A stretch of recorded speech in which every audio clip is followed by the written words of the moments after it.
పోటీ చేస్తున్నటువంటి భారతీయ జనతా పార్టీ అభ్యర్థులందరినీ కమలం గుర్తు మీద ఓటేసి ఆశీర్వదించమని 13 ఏళ్ల కోలే కనబడని ఎమ్మెల్యే కావాలా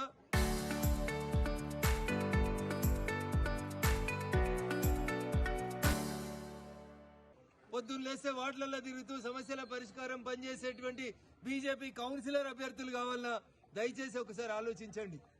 చాలా మంది కొత్త వాళ్ళు ఉన్నప్పటికీ, చాలా మంది మా ఆడబిడ్డలు ఉన్నప్పటికీ నేను ఎంత వేగంగా తిరుగుతున్నానో నాకంటే వేగంగా తిరుగుతూ ఓట్లను అభ్యర్థిస్తున్నారంటే రేపు గెలిచిన తర్వాత కూడా అదే మంచితనంతో ప్రేమతో కాలనీల సమస్యల్ని పరిష్కారం చేసేందుకు మా ఆడబిడ్డలందరూ కూడా ముందుంటారని చెప్పి మనస్ఫూర్తిగా కోరుకుంటూ నోట్ల కోసం ఓట్లను నమ్ముకోవద్దని, పనిచేసేటువంటి నాయకులని తయారు చేయాలని, భావి తరాలకి కొత్త యువతని ఆదర్శంగా వచ్చేలా చూడాలని గజ్వేల్ ఓటర్ మహాశైలకి సవినయంగా విజ్ఞప్తి చేస్తా ఉన్నాను. రాష్ట్రంలో కాంగ్రెస్ అధికారంలో ఉన్నప్పటికీ కూడా గజ్వేల్లో కాంగ్రెస్ పాత్ర లేదు. కాంగ్రెస్ నాయకులు గజ్వేల్లో ఏం చేస్తారో మీకు అందరికి తెలిసిందే. అందుకని 10 ఏళ్లు వాళ్ళని చూసిర్రు, 2 ఏళ్లు వీళ్ళని చూసిండ్రు.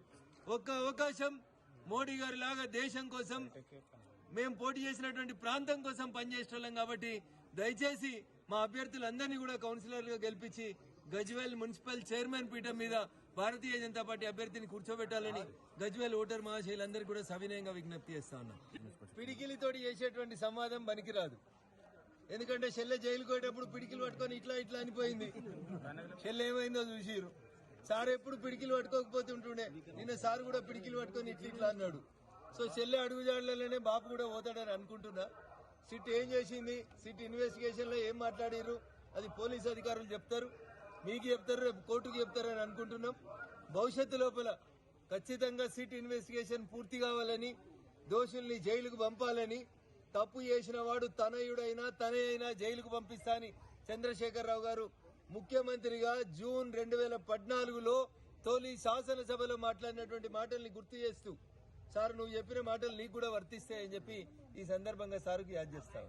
చరిత్ర సృష్టించినోడు ఇప్పుడు ఆ చరిత్రని తిరగరాయబోతున్నాడు. అబద్ధాల గోడల్ని బద్దలు కొట్టి నిజాలను రాగా మీ ముందుంచబోతున్నాడు. నిజమైన వార్తల కోసం వెంటనే డౌన్లోడ్ చేసుకోండి రా యాప్ని.